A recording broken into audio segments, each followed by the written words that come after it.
Hello and welcome to Kanen Coffee and Espresso Machines. We're going to do a test shot on Paquini G4. Oops, excuse me.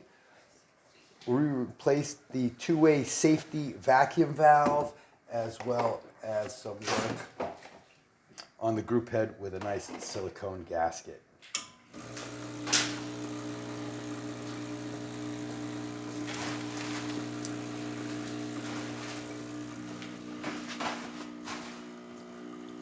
Now it's just test coffee, so not quite as fresh, but the pump's coming right up there at a good level.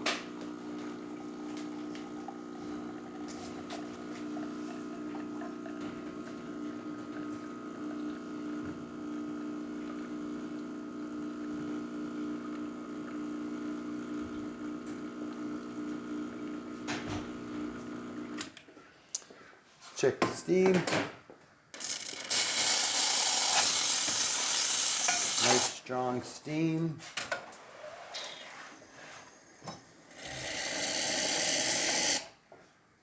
Nice water from the hot water faucet.